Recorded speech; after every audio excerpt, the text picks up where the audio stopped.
It's often said we're living through a great battle between the politics of hope and the politics of fear. Hope can be a great motivating force in politics, but so can fear. In January, the teenage climate campaigner Greta Thunberg told the grown-ups at Davos, "I don't want your hope. I want you to panic, and then I want you to act." But on climate change and on many other issues, fear can also turn into fatalism. So how can we remain hopeful without losing our sense of reality? That's our big question today on Polarised, the RSA's podcast about the big divides in our politics and culture and how to fix them. I'm Matthew Taylor, and this week we're live from the Wilderness Festival!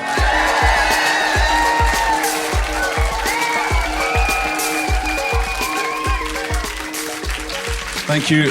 There's only actually 6 people in here. That was completely amazing. The RSA is here at Wilderness all day, hosting discussions exploring bold, optimistic visions of the future. But we have an atmosphere of political anxiety in Britain and around the world. So what better way to start the day than to talk about this issue of hopes and fears?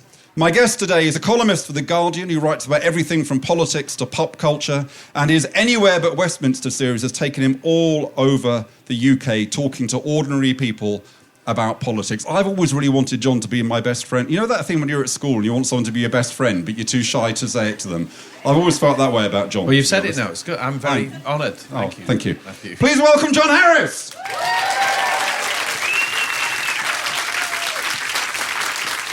OK, so we're going to start, as we always do on Polarised, with our full disclosure segment. So we put our cards on the table and we start out by setting our starting point for today's conversation. So, John, hope. What's the point of hope?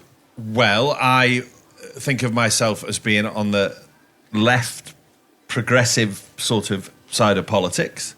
But I think this equally as much applies to people on the right in their own, as I would see it, slightly deluded way. If you don't have hope, if you don't think the world can and probably will get better, then there's very little point in doing anything.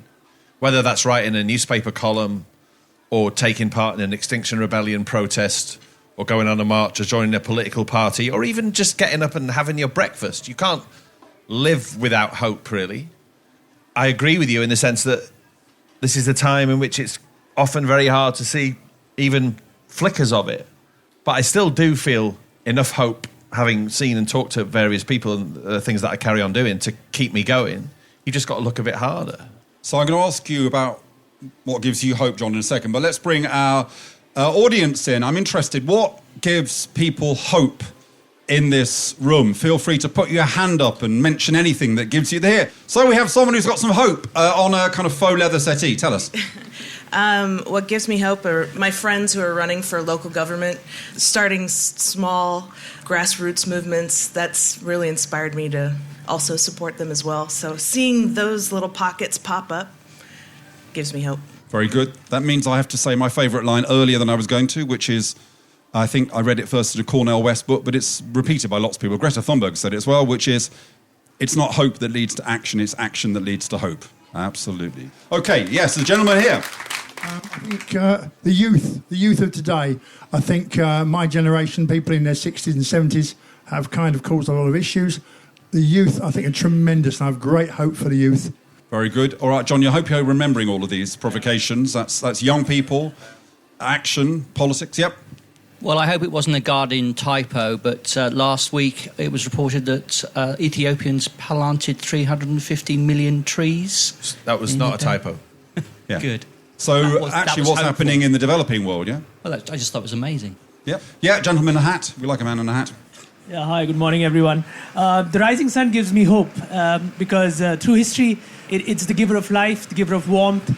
There's something hopeful in iconography, in visual media. We see the rising sun as something that makes us feel warm, share the warmth, be together, be hopeful, I think. Yeah, so the rising sun gives me great hope. It's a signifier of life. The rising sun. For us, the awesome. rising sun. Every single day, it starts with hope, yeah. Okay. Unless you live in Manchester, you don't see the sun very well, that's true. But we've also at the same time come to fear the sun because of climate change. OK, very good. Oh, and then finally here, yeah, we're doing a whole man and hat thing. Yeah, go. I get hope from the fact that we are now at a level that we are technologically advanced and that our various sciences are coming together and that I hope that we can innovate for the future, and that the pickle that we've got ourselves in various things, we can innovate our way out of. Very good. So there you are, John. We've had young people, we've had technology, we've had nature, we've had politics and action. So science, I mean, that is a pretty good list of the kind of things that give people hope. But what gives you hope in particular? A lot of the same things. So I'll pick a few of those. I live in a town called Frome in Somerset. Anyone in from Frome? No. It's quite a long way. Tisbury here. Tisbury's quite near. Go walking near Tisbury occasionally. Anyway, Frome is the cradle of an idea called flat pack democracy, which some of you may have heard of. And the idea is that at the lowest, in quote marks, level of local government, which is town and parish councils, you can do quite amazing things now. Well, the only silver lining of David Cameron, is he in? He comes here, doesn't he? He does come here. He brought in the Localism Act in 2011, and one of the silver linings of that was it gave these councils at the lowest tier of local government, in theory, the power to do anything they liked. And in Frome, our town council is run by a group called Independents for Frome, who threw all the Tories and Lib Dems pretty much at a stroke off the town council. They hadn't really done anything for years. And they, by doing it, by experience, they came up with this new way of doing that tier of local government. It's amazing what they've done. We have a publicly funded food bank. We have all sorts of green initiatives. We have car sharing schemes. We have an electronic bike scheme. They've opened a new town hall, which they bought for cheap off Somerset County Council, which is all full of organisations from the voluntary sector. And the town itself is full of this sense now of possibility because of what they did. And that's an example of the fact you don't have to wait for people at the very top, people in the big state, to pull the levers. You can lead by example and make very real changes where you are. And I see that not just where I live. I meet a lot of people in local and city and town government who are doing comparable things. So that gives me hope. On the subject of younger people, I agree with you. I'm getting on a bit now. I'm 49 and, I don't quite understand the music these millennials listen to and the fact they're so conversant in their own pain. We just used to call it the heebie-jeebies and just sort of get on with it. But nonetheless, they are quite an amazing generation in the sense that they are very, very politicised and networked, and they seem to know exactly what they were doing. And I feel a little bit embarrassed about my generation by comparison, because my generation, we're now hitting our 50s, and we didn't really do much. We gave the world David Cameron, Miliband Brothers, a generation of politicians who either didn't make it into power, or when they did, sort of cocked it up almightily. So in that sense, I think hope kind of does reside in the under 30s. They seem like a very, very switched on, worldly, capable generation. So I want to pick up both those thoughts, John. So the first one is this idea that there's great stuff happening locally, yeah? And I hear about Frome, I hear about... Frome. Come on. Frome. I hear about Wigan, I hear about Preston, I hear about Barking and Dagenham, I hear about Camden. I hear about great places where people are doing local stuff, and it feels, you hear it really being talked about, it feels like there's a little kind of secluded space here of progressivism and possibility. But does it all add up, is the question. Does it add up to what? Does it add up to... Because in the end, the decisions that can be made by our new Prime Minister can kind of have a much bigger effect than all these things. At what point does this localism turn into, for example, effective national leadership for progressive politics? Well, you lead by example, as I've said. So you can start doing things at a town or city level and prove that they work, and that then becomes part of the noise that then becomes inescapable, and politicians then have to do something about it. Let's not forget, the National Health Service fundamentally was not drawn up on a sheet of paper in a Whitehall department. The National Health Service drew its inspiration from, among other places, what people had been doing by way of self-help in the South Welsh valleys. Miners who got together to create their own mutually supportive health schemes, friendly societies, all of that. The welfare state, in terms of its ideas, has its origins in what people did on a grassroots level. And then it was sort of enlarged and copied up, and it became a national thing. That's how politics works. I think it's often overstated. We invest too much faith in these people in suits, and we think, well, you go away and think about it and come back with an idea. The point is, you can begin to do it yourself. And at that point, history shows us that people might listen and think you can do it on a larger scale. I don't buy the idea that there's some huge separation or limit to what you do locally and it axiomatically stops, and how you do it nationally is a different question. I think they're the same question very often. But we, you and I, John, we... Voluntary clap, thank you. Thank you. Wittgenstein once asked, what is the sound of one hand clapping? And now we know. We occupy that kind of George Orwell position of being season ticket holders on the left, but spending our entire time standing on the terraces hurling abuse. I'm not even going anymore to the match. I don't know about you. And I've stopped watching Sky Sports. Yeah, well, there you are. But is part of the reason for the kind of man in suits sorting everything out issue that the left is ambivalent? Because the left doesn't... On the one hand, the left does have this tradition of bottom-up activism, experimentation, but it's also got the notion of let's get hold of the great levers of state power, and then that's the only way to make change. Right. You know, the left has got a big statism written through it. It's a very, very big problem indeed on the left. It goes back years. I think it comes with a sort of a mistrust, really, of anyone outside the tent, you see. So I have for example, so in Froom's a good example of this. So at the last round of local elections in Froome, independents for Froome put up all their candidates. Now, in some senses, you can argue that it's good to have a contest in the interest of democracy, but I thought it was very telling that the only one of the mainstream political parties that put up candidates against them and decried their record, which in my opinion is sort of almost beyond criticism, for the moment at least, was the Labour Party. And it was that the Labour Party didn't like him because they weren't Labour people, right? They're not one of us. And the thing is, in an age like ours, which is massively pluralistic, where the idea that you can define yourself by saying, I'm a Labour person, or I'm a Tory person, or I'm a Lib Dem, is absurd. Necessarily, you have to put together broad, varied coalitions of people, and the left isn't very good at that. I think the left is also addicted to the myth of 45. Now, 1945, all the great things that Labour government did in those 6 short years up to 1951 was a great thing. But it went with the grain of a particular model of society, which people like me call Fordist. It was essentially based on the large factory. That was the basic social unit. And you could say, hello, here's 40,000 of you, have this. Here's 5 million of you, have this. I'm the man from the ministry, and I've come to give you this. The world isn't like that anymore. The big state won't work for that reason. Even if you want to author change on a national scale, you have to do it by putting together hundreds and thousands of different initiatives and organisations and making it work in that sense, certainly bringing them in. The idea, which I think is still prevalent at the top of the Labour Party, that you just stand there and, as you say, like some sort of cosmic railway signalman, just pull these big levers and suddenly everything's okay. The only thing that applies to is tax policy. You know, there's no localist version of tax policy. You want to tax the rich more, that's a Whitehall decision. But everything else, Department of Work and Pensions, National Health Service, Department of Communities and Local Government, everything else, to my mind, should be pushed to the most local possible level. I want to go back also, you were talking about Froome and what's gone on there. We talk a lot about what's happened in working class parts of Britain and how they've moved towards Brexit, for example, and kind of anger. But there's another trend that you're kind of interested in, which is kind of the Tory Highlands have also shifted quite interestingly. Not the Scottish Highlands, no. No, not the Scottish Highlands, but the Tory Highlands are kind of the kind of areas that were core Tory areas have kind of changed in their character in ways that people aren't kind of talking about. So that's another thing that gives me hope, actually, is I come from, it's not a place, but they gave the constituency the name Tatton. Tatton comprises now the towns of Wilmslow. This is all in Cheshire. Well-known left-wing. Anyone from Cheshire?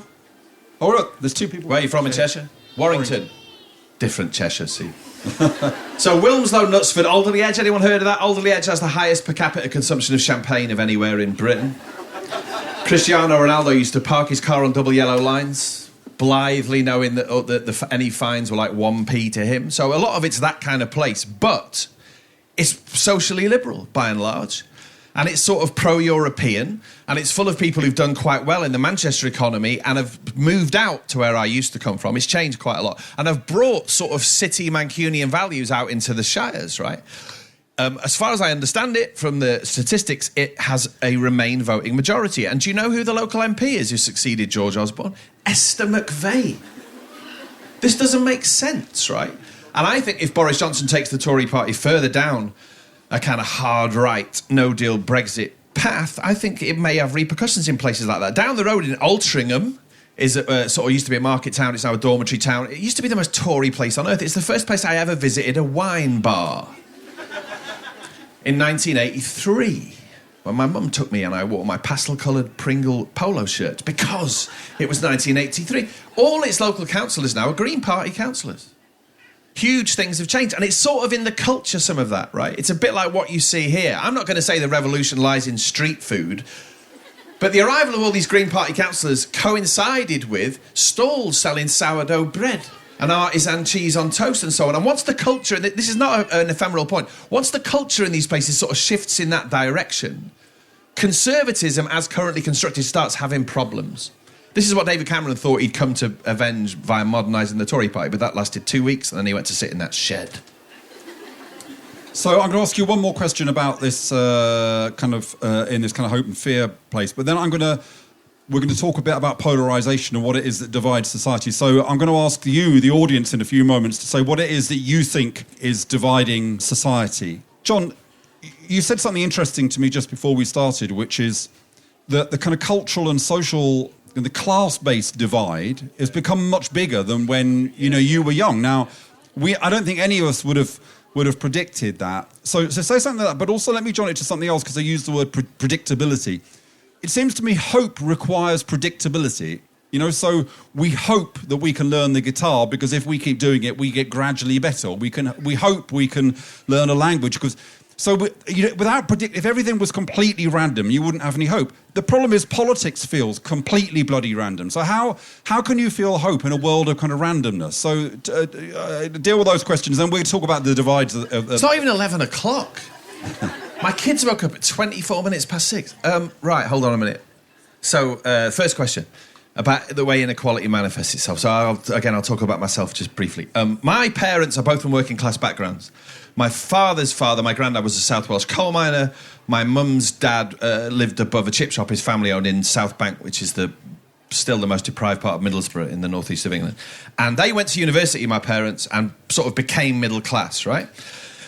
Now, when at school, a lot of my friends were probably what you consider working class. I didn't feel any great cultural gap between me and them, right? Materially, my family was better off than some other families.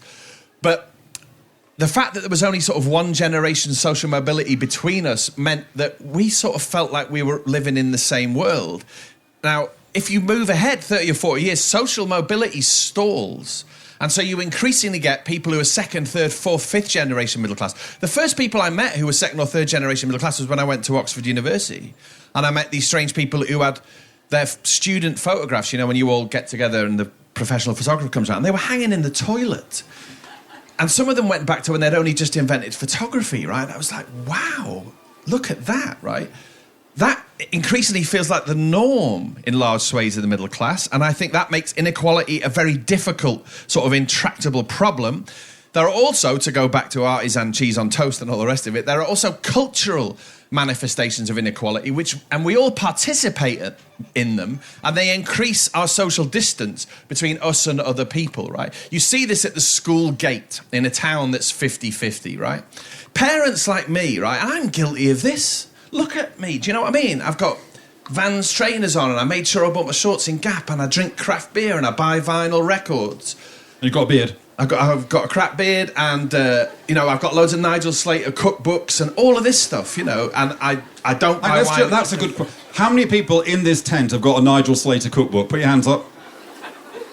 Yes, and that's only half because the other rest. Right, and you do that clearly, whether consciously or not. It's kind of, here's me, this is my status, and what it means is there is this yawning gap between you and people who aren't resident in that cultural world. My parents didn't really have that, right?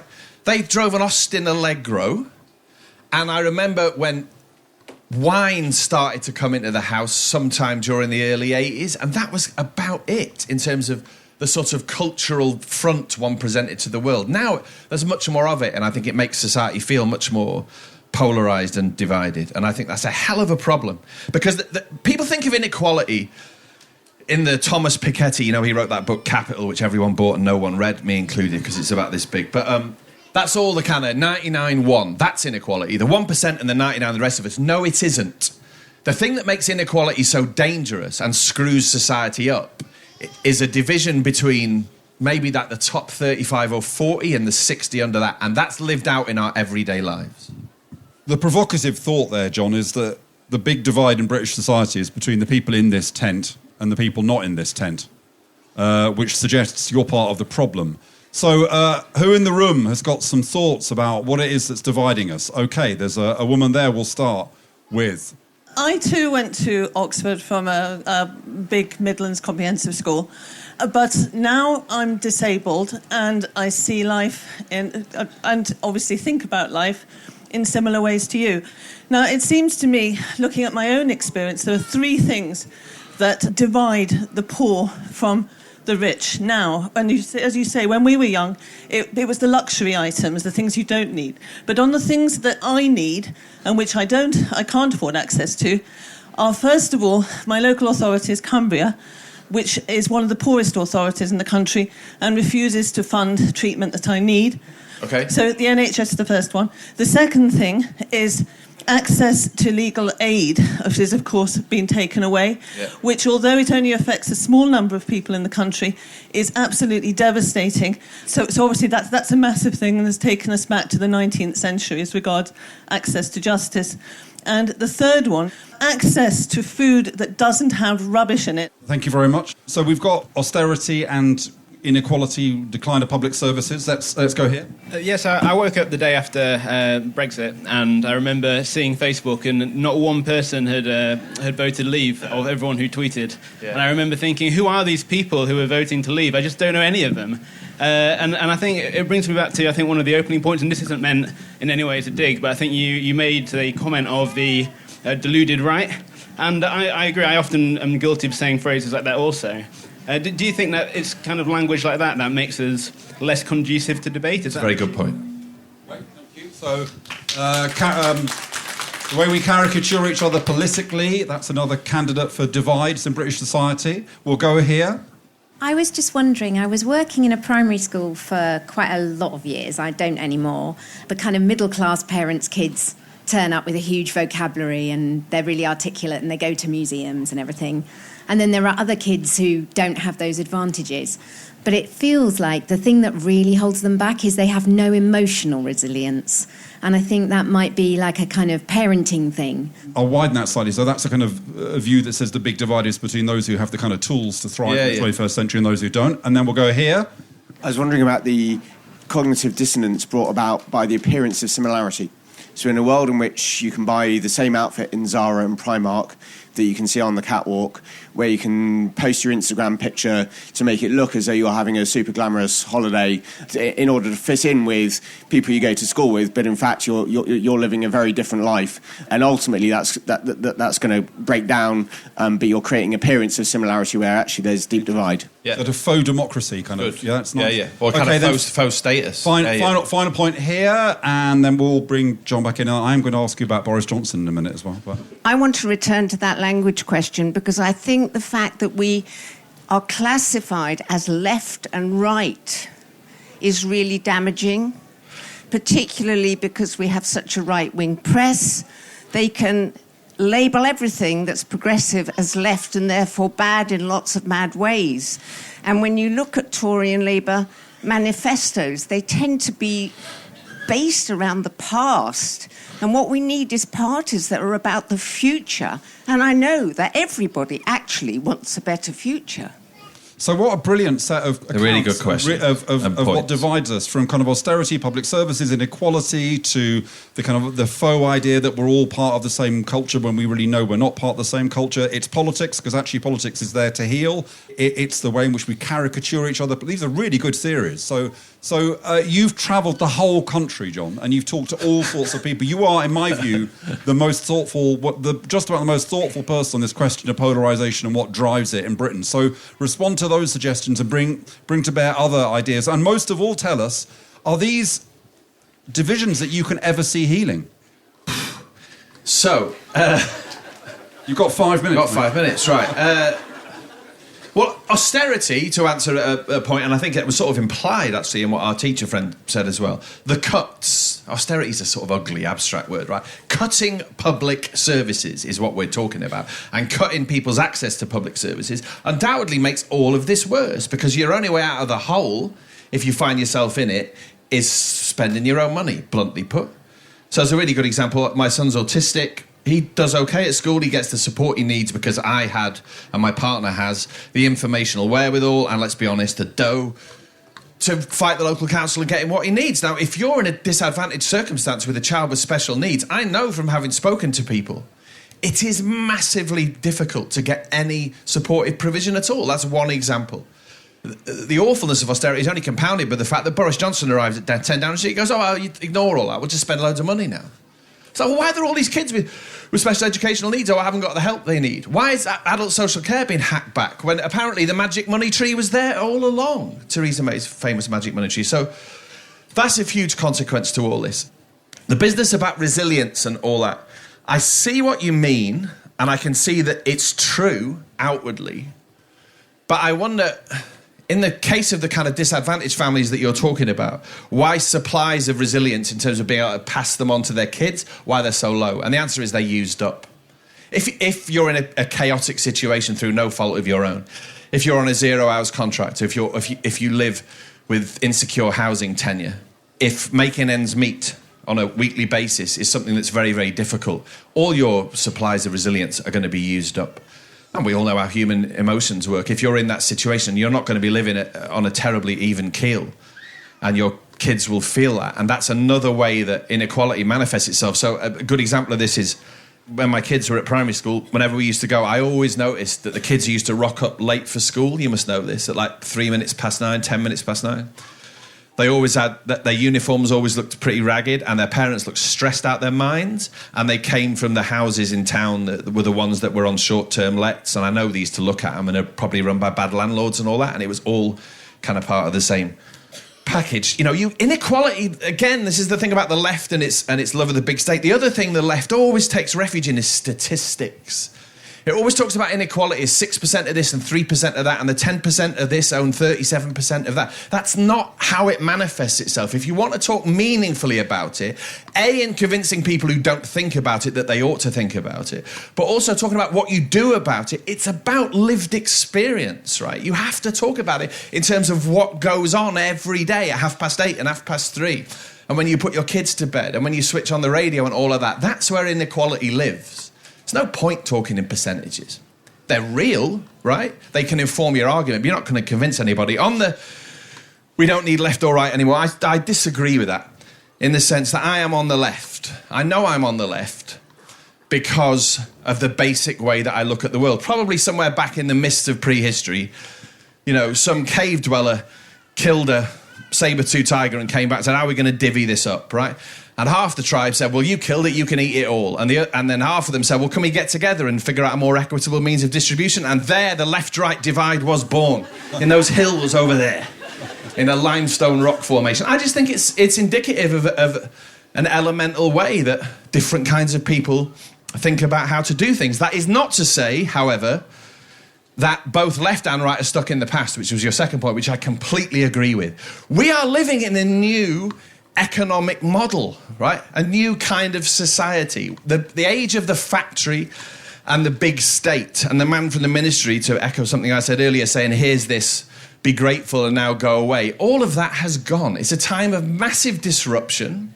It's a time when people's working lives change at speed. Even the idea that you think of yourself as a worker. You hear the Labour Party talk all the time about workers, you know. People are much more than workers. I'm not denying the importance of work.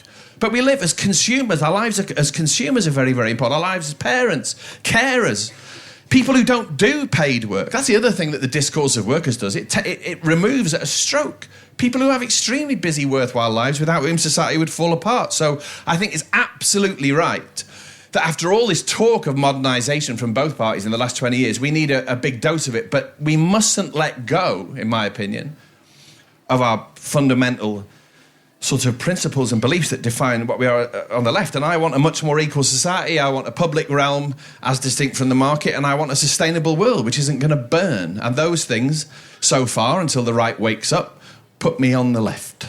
So when we think about the divisions that you've written about and talked about, and there's the right and there's the left, but overlaying that, there's the Brexit division as well, the kind of authoritarian liberal divide.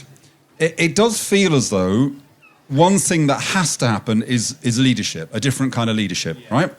So it's not about waiting for the great woman or great man to come along, but in some sense, without that, it's really, really hard to see what changes. Now, Boris Johnson, Yeah. So great, man. People on the left have this kind of lazy Boris Johnson is kind of our Donald Trump, which for me, that's just not terribly helpful. Yeah. A more interesting comparison is Boris Johnson is our Ronald Reagan. Now, Ronald Reagan, a lot of terrible things happened under Ronald Reagan. Inequality grew enormously in America, and the process of basically incarcerating a quarter of the young black men in that country also accelerated dramatically under Reagan. And those things are just terrible things on their own. But if you ask most Americans, they would say that when Reagan left office, and when Reagan came into office, I remember thinking, because I'm old enough, this is bonkers. They've elected this kind of old, failed movie star who clearly doesn't know his arse from his elbow to be the most... he spends all day in bed and all that. It feels like golden days in comparison now. But at the end of Reagan's 8 years, most Americans would say America was more united than it was at the beginning of his time, the end of Carter's time, right? So my question to you, and I know it's a long question, is that, on the left, we all want Boris to fall flat on his face, but if the divisions that worry you and worry me and worry us are so dangerous, if Boris, even in his kind of bumbling, strange way, maybe just because he gets a lot of luck, because the upper classes always seem to get a lot of luck, could he succeed? And if he did succeed, could we bear it? It's a great question. Well, look, it depends how you define success. Could he win the next election, which might arrive in a matter of weeks? Yes. Could he win an election after that? Yes. So this idea that necessarily is politics are either so extreme or all over the place or a mixture of both, or that Brexit is going to finish him off, I don't buy those things, because it's not that long ago since I recall The Guardian sending me to walk around Manchester with a picture of him just to see what people said. This is 10 or 15 years ago when he was on Have I Got News For You every week. And people liked him, even in Manchester, which incidentally hasn't got a single Tory city councillor, right? And they said, oh, yeah, it's Boris. Yeah, he's funny. Yeah, he's always having a laugh, He always seems kind of bright and like he's kind of optimistic in some way. And that's what he trades on now. And what his opponents on the political left, I think, are hopeless at is optimism. Not to say that society isn't in a mess in all kinds of ways and Brexit isn't terrible and getting more terrible by the hour at all, but what Jeremy Corbyn, there's the elephant in the room, there he is. What Jeremy Corbyn tends to do is he makes these long, rambling, interminable speeches that have no clear beginning, middle or an end. And he just says everything's awful. Everything's terrible. That may be true, but history teaches us that the left only wins when it's optimistic. When it's Harold Wilson's white heat of new technology, or your former colleague, Matthew Tony Blair, in 97, that was an immensely optimistic moment. I personally think it went horribly wrong in about 3 or 4 years after that. But nonetheless, that he won and became this sort of iconic political figure because he was optimistic, because he said, we can be better than this, and this is how we do it, and this is where I see the signs of that optimism. And Boris at the moment has a monopoly on... Sorry, not Boris. Johnson. Stop it. Johnson has a monopoly on optimism, and with that optimism, you can smooth over all sorts of things. So, yeah, from my perspective, he's dangerous, and I think he remains a character with a great deal of political appeal, potentially. Not to say he's not doing a terrible job, and I suppose in the end, I think that a lot of those underlying tensions about the new kind of economy and society that we live in, I think they'll probably come to get him. All political careers end in failure, and his will sooner or later, because what's he got to say about the gig economy? What's he got to say about those howling, very visible levels of inequality that we're talking about? What's he got to say about the fact...